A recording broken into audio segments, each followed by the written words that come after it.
Hi, I'm George Pearson, and this is my weekly blog post, which is just a collection of little quick tips and tricks and some deals and things like that. Quite a few things we'll be talking about here. We'll be talking about the Photomatix Pro. We'll take a look at this. This is an HDR program. We'll take a look at the Luminar program. This is the Luminar 2019 program, and this one has this new AI Sky Enhancer. I've talked about this before. We'll come back and take a look at this, how it actually works in the program. And we'll also take a look at some deals online. Make sure you click that like button after you finished watching this video. Also click on share and be sure to share with your friends through social media. If you haven't already done so, also hit that subscribe button as well so you don't miss it on any videos in the future. And if you want to learn a lot more about how to use the different programs that I discuss here on YouTube, take a look at my complete training courses, and you'll find a link right down there in the description. Okay, let's go ahead and roll the credits and get to it.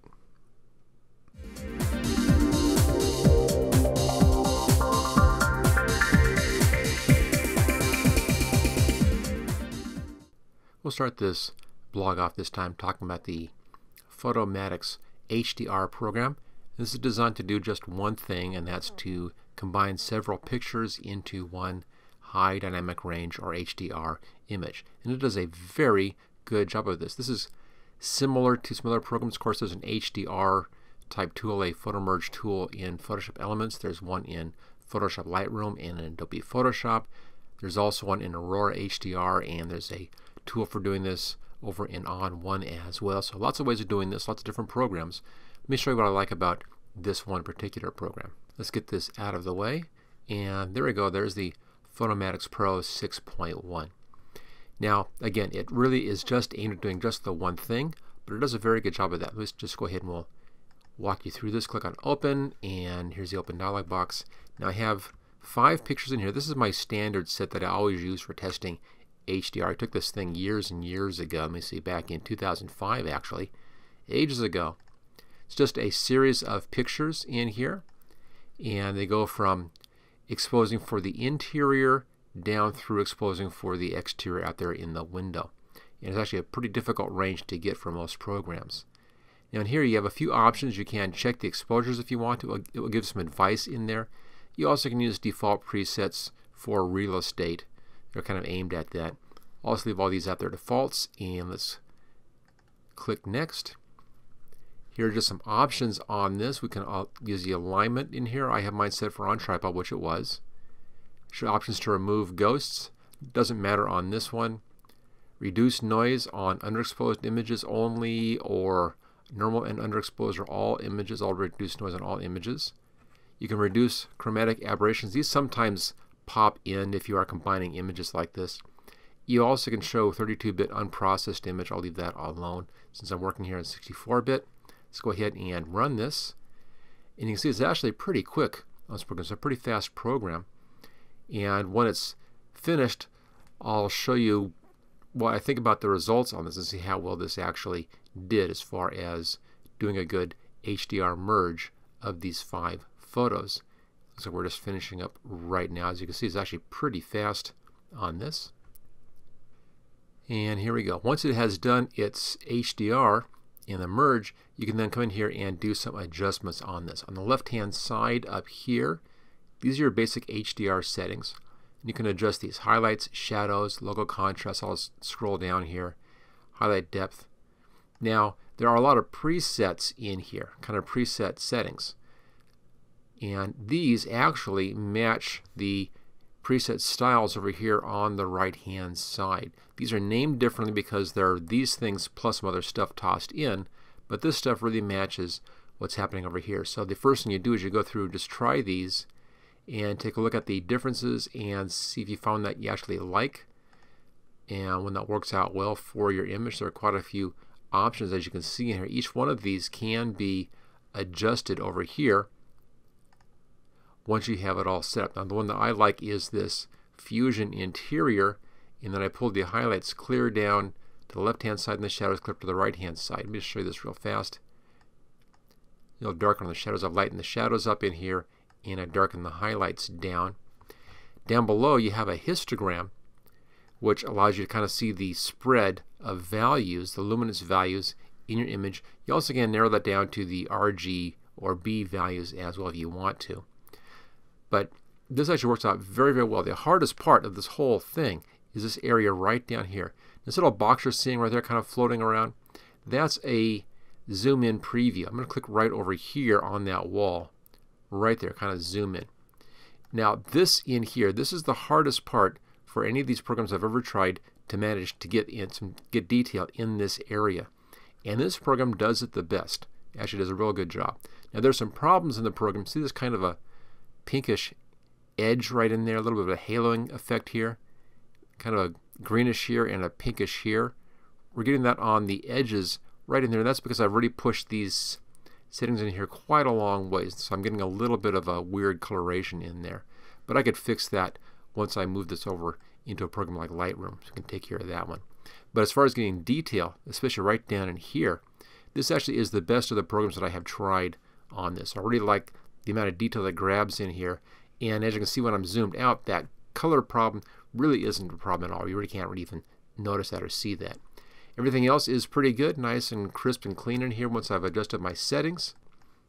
And again, this does a very good job. Now the downside of this is you really don't have as many controls over in here as I would like to see. Aurora HDR has a lot more controls. On One has a lot more HDR controls in there as well.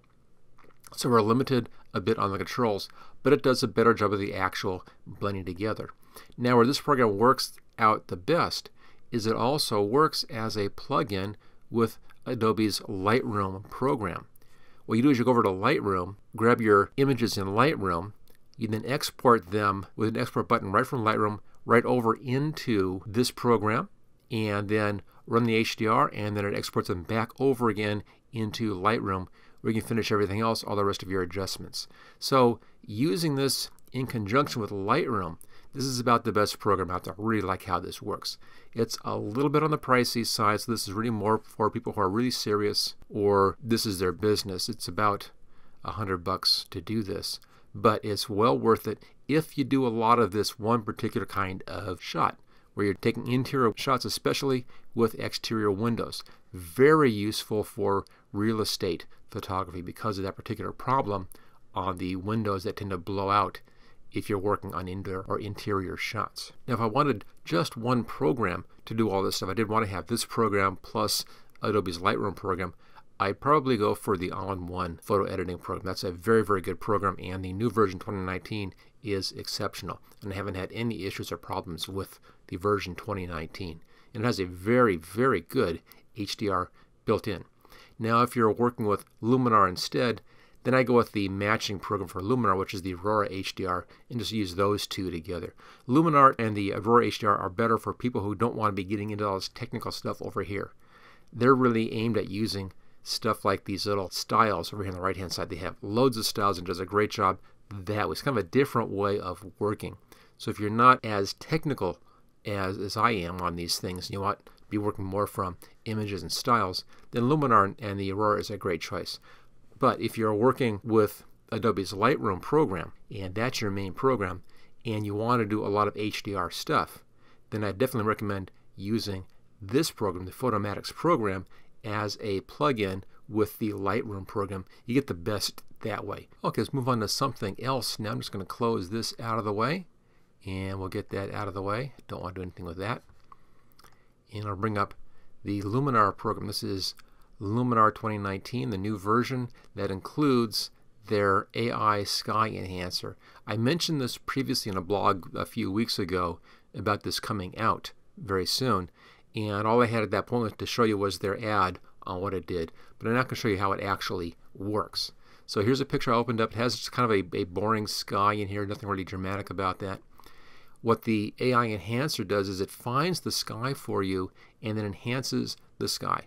Now, as I just mentioned in our last little bit, the Luminar program really works with the AI part of things. It works with the presets down here, and it's kind of a visual way of editing as opposed to working with lots of slider controls and, again, a more technical way of doing it. Let me show you how this works. Now, the AI enhancer comes in as a filter. So you have to come in and click on Add Filters to bring up the Filter section in here. Click on AI Enhancer. It then adds the enhancer in here as a filter. The bottom control here allows you to increase or decrease the values of all of your filters that you're using. And this is just that one filter in here. It's very simple, just one control, just one slider on this. And as you see, if I pull it over, it has found the sky, has separated the sky out, including around the trees here. It doesn't do anything with its trees. And then it increases contrast and values in there, and just a little bit of sharpness as well. So you can control how much of that you want. But for a quick fix on a sky, this is really brilliant. It just gets right in there. Just do a quick adjustment on the slider control, and there's a much better picture. I could then take this and take it further with some of these additional options down below here, or anything from their categories, all these different presets. So as you can see, very easy to use, and it does a real nice, very fast job, and is automatic masking around all the things like these trees in here, so you're not getting any weird bleeding in of your adjustment in anything which is not the sky. And again, it's very good at finding skies. I've tried this on several pictures, and it's had no problem with any picture that I found. So if you do a lot of landscape photography, and you want to have a way to do very quick and easy fixes, Luminar is great for that. And also, the sky enhancer is really nice. So again, this is for a certain kind of person who wants to work in a more visual manner and wants to have fast adjustments. It's not really the way to go for a detailed person like I am. I tend to like all the controls and all that kind of stuff, so I tend to go for the more technical programs. But if you like working this way, this is a great program, and this new AI Sky Enhancer is very nice and very easy to use. Let's switch back over to the browser. There we are, and take a look at Adobe.com with their Black Friday sale. Now, this only goes through November 23rd, so there's not much time on this one. But if you click here on Save 25% Now, this goes into their Black Friday sale, and it's right over here. This is if you want to get the complete Creative Cloud set, and that's, of course, the Photoshop CC, Illustrator CC, Photoshop XD, and the Lightroom is included in this, and a bunch of other programs are all included in the All Apps in here. And this is at $39.99 a month. Now it's paid monthly. As you can see, it's an annual plan here, paid monthly. The normal is $52.99, so that actually is a very good savings when you figure it out over a whole year. So very inexpensive price for the Creative Cloud, for the full Creative Cloud program. Now, if you're not looking for Photoshop and Lightroom, you don't care about those things, but you're looking for maybe the latest version of Photoshop Elements, let's just go back one step here, back to the home page for Adobe, scroll to the bottom, right down here, Elements 2019 Family. There is a Black Friday sale here as well. It's not quite as much, but let's just come down here. There's a Photoshop Elements, here is the Premiere Elements, and over here is their Black Friday sale, and that's both of these together for the price of just one of these. So if you were thinking of getting Photoshop Elements 2019 and you haven't done it yet at their full price, which is $100, then you can get Photoshop Elements and Premiere Elements for that same price up until November 27th, right down there. So that's about a week and a half away. For this one, basically you're getting Premiere Elements 2019 for free over here. Now this isn't for the upgrade. The upgrade, if you're upgrading from an earlier version, is $80 instead of $100. But even there, if you want both of these, the upgrade price for both of those would still be more. So it's still a good deal, even if you're upgrading, to go ahead and get both of these programs instead of just the one Photoshop Elements. So there you go. Those are the two different Black Friday sales that Adobe is having this week. Other places are also having some Black Friday sales. You might want to take a look around. There's a lot of stuff going on right now, and for whatever reason this year, everybody's doing their Black Friday sales already. They've already started. Last year they waited until Black Friday or until Cyber Monday, which is the Monday following Black Friday. They're not waiting this year. Sales are already going on right now, and it's a great time to get out there and get something. If you've been planning on making your purchase for Black Friday, check it out right now. You may be able to get it right now without waiting for Black Friday to actually get here. Okay, so there you go. That's our little look around at a few interesting things here for this blog, and I'll see you on next week's blog. Don't forget to click that like button after you've watched this video here. I'm trying to increase the number of likes to get my visibility a little bit higher up on YouTube, and the only way that I can really do that is everybody clicks on the likes on every single video you watch. Just, even if you watch any video, you watch it for a few minutes, you like it, just go ahead and click on it.